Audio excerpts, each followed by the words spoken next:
Welcome back, and thanks for joining us on Moments That Matter. Today we're talking again with the husband-wife bluegrass duo, the Chatham Rabbits. It's been about a year since we spoke with Austin and Sarah McCumbee, and back then we could have no idea the impact that the pandemic would have on the entertainment industry, including music and music performance. However, the Chatham Rabbits aren't your run-of-the-mill musicians. In fact, beyond simply being very creative musically, they are also very creative in their approach to the business of music, and they have come up with ways to continue their art in the midst of difficult times. These are dear friends of ours, and we're so happy to have them back with us. Welcome back, y'all. Thank you so much for having us. Thank you. So when we spoke last time, it was February 2020, and though there were rumblings about coronavirus, we had no idea the impact that it would have on everyday life around the globe. You all had a full slate of concerts set for the spring and into the fall, and you had just bought a large touring van for all the traveling you'd be doing. Then in a moment, everything changed. So can you talk to us about that moment that mattered and give us an idea of what was happening in your lives at that time? Way to really stick the knife in there. I mean, geez, just going for it. I mean, oh, that's funny. I always think about the tour van purchase. It was like buying a beach house in 2007. Like right at the market, you're like, oh, this is great. This is great. Things are going well. Yeah, that's exactly what happened. We purchased a tour van that we bought in Nevada.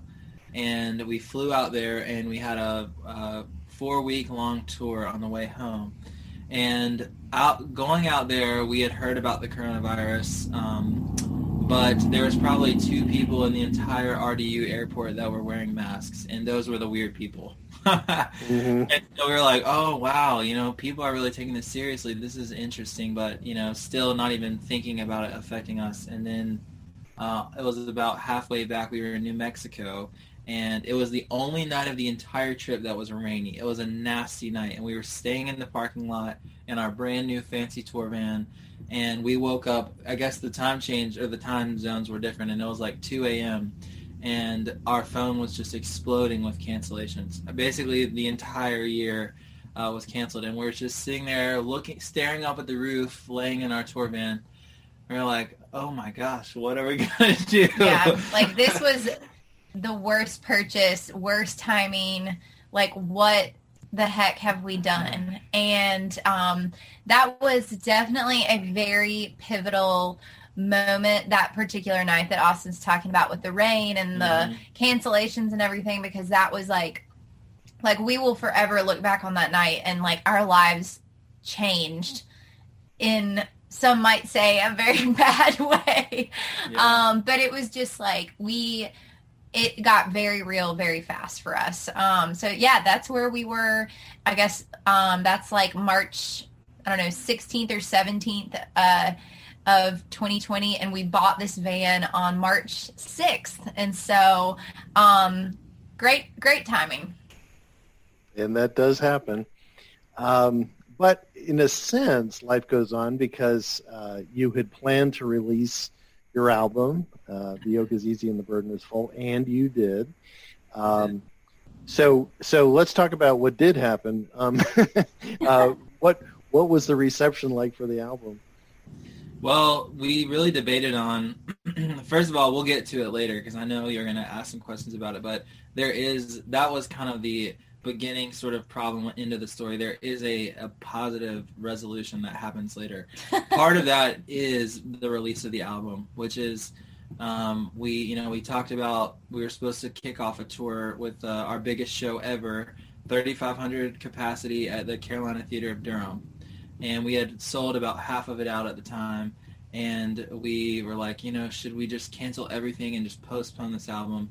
And really what got us is that we just felt like that the world needed new music, needed something to hold on to, and needed that positivity. And we also realized that a lot of our songs on the album, on The Yoke is Easy, The Burden is Full, were really appropriate for what was going on. And Oxen is one that comes to mind as a song about community and having somebody to go through hard times with. And I'm really glad we did.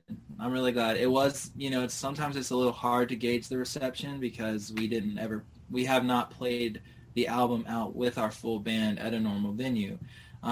But our sales for the album and our digital presence has never been bigger. So it's been really good. Yeah, it was definitely a decision that we thought long and hard about, but just like Austin said, and I'll just piggyback on that, because of the themes in the lyrics and within the album, and because we released it and did all of it on our own dollar, we were able to make those decisions and just not have to wait for a record label or a publicist. And we were just like, you know what, let's just full steam ahead. Let's just keep doing it. And yeah, I'm glad we did too. So you kind of alluded to this, but since you did not play all of those concert venues and festivals, and those things didn't really work out, you came up with something kind of creative. Yeah. And I also want to just harken back to our last conversation when we were talking about the start of the band and that sort of thing. And you guys, as I said back then, just impressed me so much with how logical and reasonable you were in terms of the way you started and setting goals for yourselves. And so I think that kind of shone through a little bit again in 2020. So you created something called Stay-at-Home Concerts.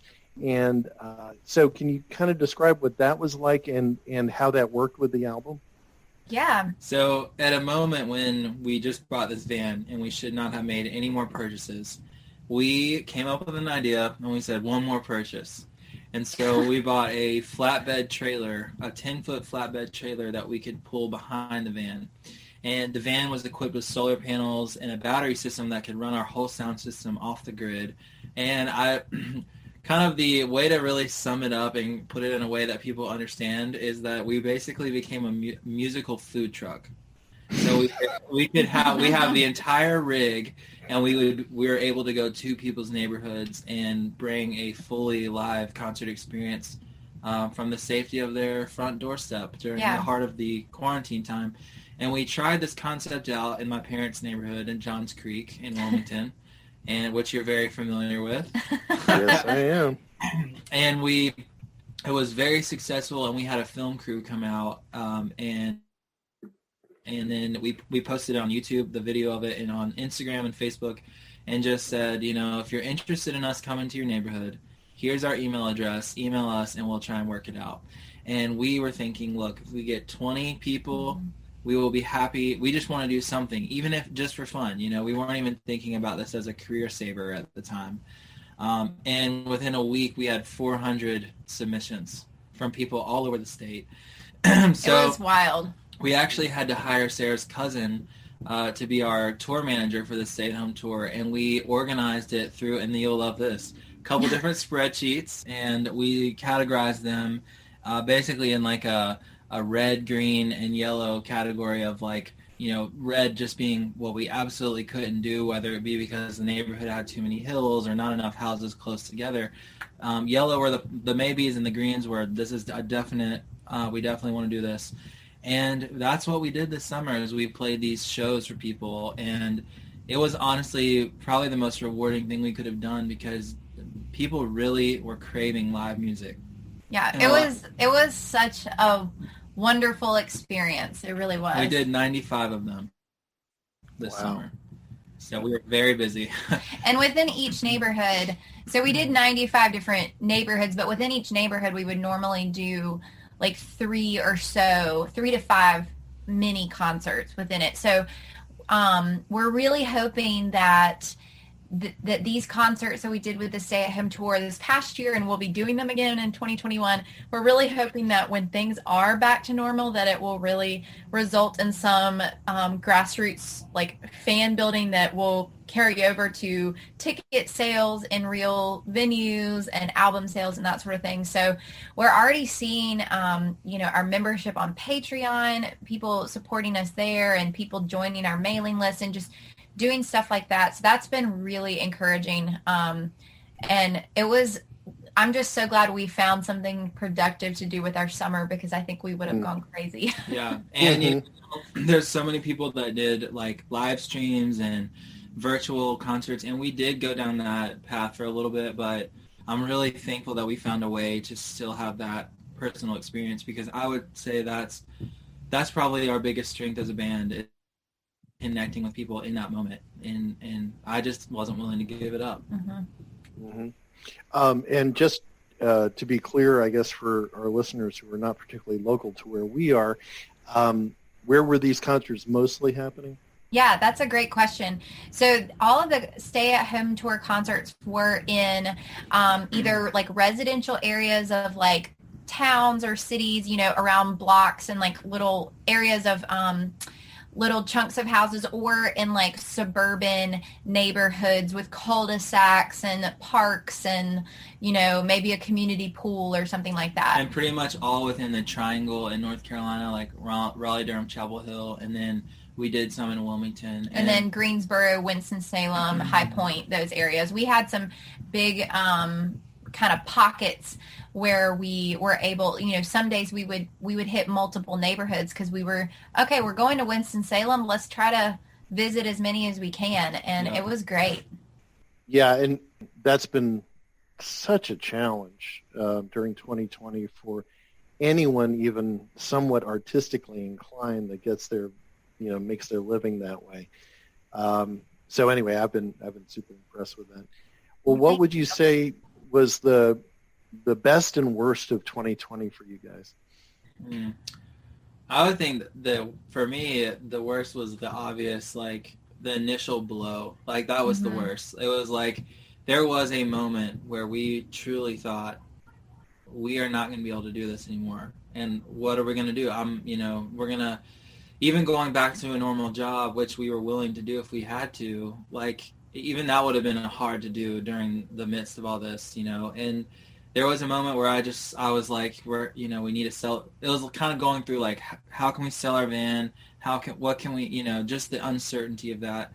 And then the best moment was the resolution to that problem. It was the first stay-at-home tour that we did, and realizing not only are we going to be okay, but we have a whole new business model that is just as viable as what we were doing before. Like we could, if we had to make a career out of doing localized private shows like this, we probably could. Like we were making the money that our expenses were so low because it was just the two of us, and we already had the van and the trailer. Like once we invested in the trailer, we could go, and it was just gas money that we were paying essentially to be there. So that was just an exciting moment to think, okay, we're saved. Like we can still play music and do this.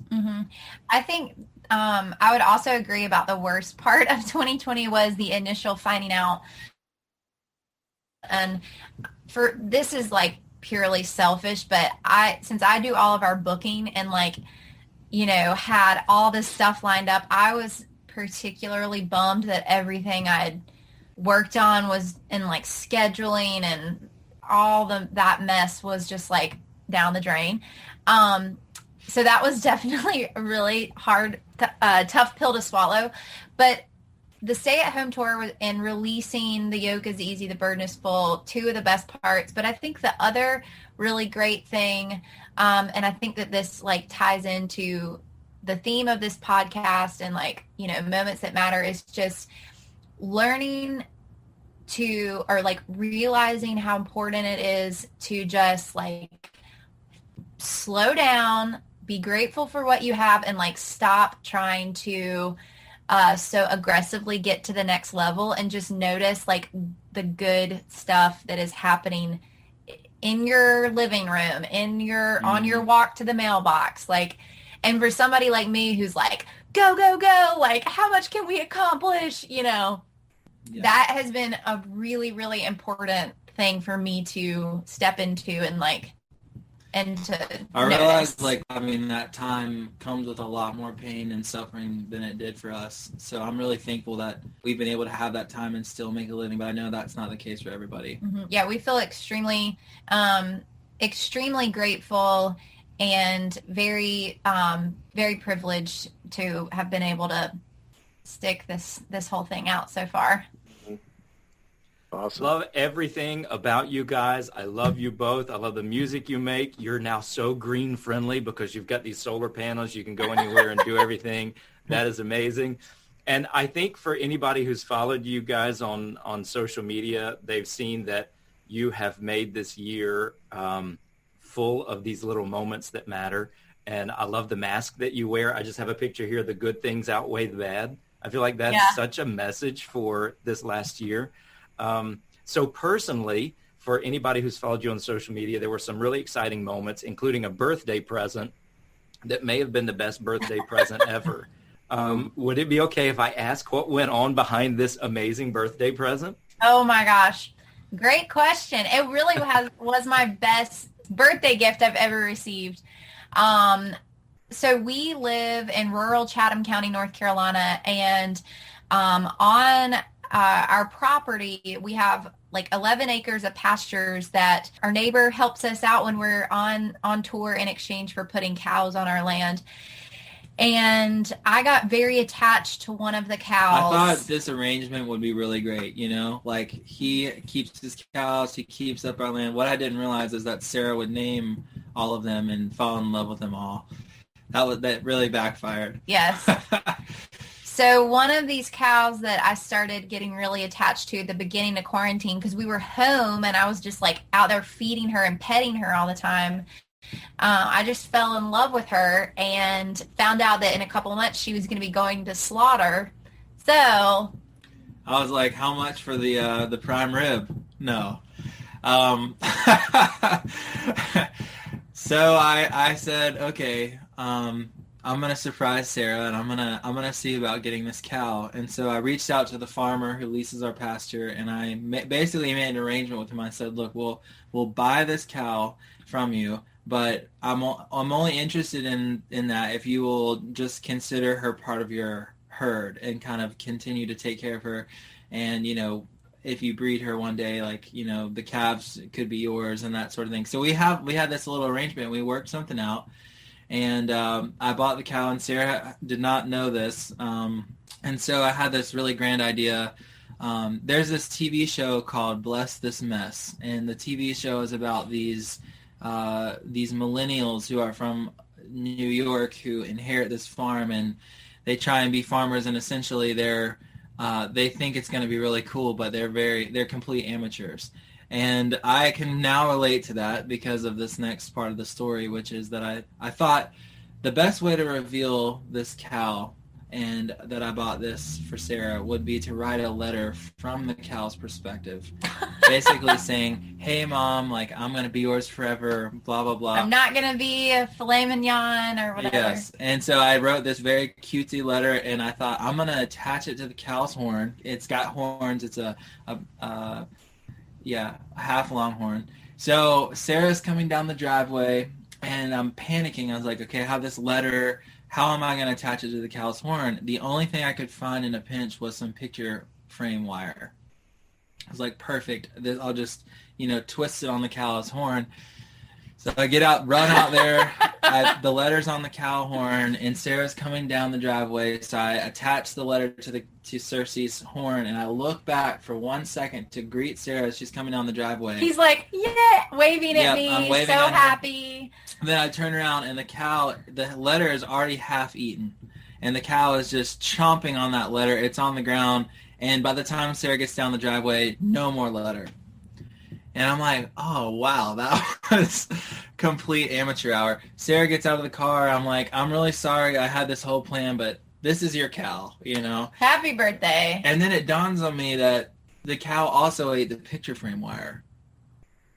And I'm so like, we were freaking out. I was like, we just oh, no. bought this cow, and now eating the wire. So the next 3 hours of my birthday were spent at Tractor Supply getting something called a rumen magnet, which is like a 2-pound magnet that you have to shoot down their throat with a big metal gun. It catches all of the metal debris that they eat over their lifetime and just keeps it inside. And finally, we tried and tried, could not get it to go down.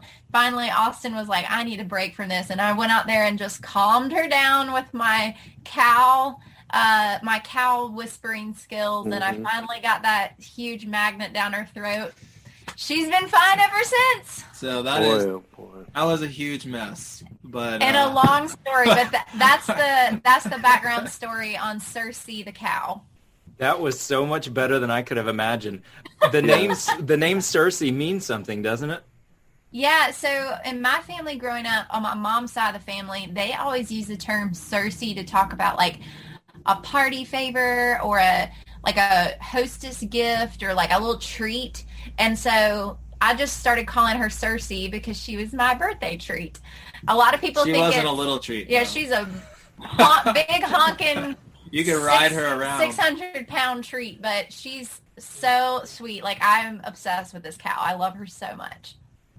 I love that, and I love the pictures that you guys have put on your social media. And also there was reference to beakless chickens and maybe a kitchen reno. Yes, that's right. We have a chicken that we've had for almost 5 years now. That's a long time to keep a chicken. They're very easy to have predators get in there. But she was attacked by a raccoon 3 years ago, I think, and she lost her top beak, and so we have to hand feed her now. So she's learned to kind of lick food up, though. She does pretty good on her own. So we're going to be featuring her on Instagram. I thought finally we have a farm animal that can actually be harvested, but nope. She can still be hand-fed, so until she loses at the bottom, I guess we're out of luck. That's right. That's so good. I can really imagine you guys on HGTV or something like that, having your own. This is the perfect video. I mean, it's like the great TV show. Mm-hmm. There is nothing I would love more than to like have a reality TV show about our life because that sounds really stressful to Austin, the introvert, but like I welcome it. If anybody listens to this or sees this and wants to do a pilot show, we're here. We'd love to. That's so good. I would tune in. I know lots of people who would tune in. I also noticed, I thought this was a brilliant move. All of this seemed to hit when you were filming your music video. You had plans to film a music video, and because of everything that happened, those kind of got nixed, and instead you used some old footage for your song Oxen. What was the story behind that? Oh, yeah. Yeah, we worked with our good friend Mike Daniel, who does all of our video stuff, and we went to the library at UNC, and that we got... Virtually went to the library. Virtually. And got some old footage. And I think, Sarah, do you remember exactly where that came from? Yeah, so Berea College in Kentucky, along with a couple other liberal arts schools or colleges and universities in the South, have been collecting old footage from mainly the 50s and 60s and just documenting what it was like to, be a rural Kentuckian or someone in Western North Carolina around that time, and that footage has been archived, and you can access it through the Southern Folklife Institution at UNC Chapel Hill, and so that's what we did. And you can pay like a donation to the institute and have access to the footage. So we took that footage of mountain folk back in the 1960s working on their farms and going to church and playing with their kids, and lined it up with our song, and had our graphic artist create a special font that would go across the screen with the lyrics. So it was really cool to be using like old footage, new song, and like recently created font. It was she did the lettering was all hand drawn. Really all hand drawn, and it turned out really well. But yeah, that was like another example of, we were like, gosh, what are we gonna do? We need a music video. Like all these magazines are asking okay, we'll write a review for you, but where's your video? We're like, we don't have one. We got to make it. In case you didn't know, there was a pandemic. Yeah. Yep.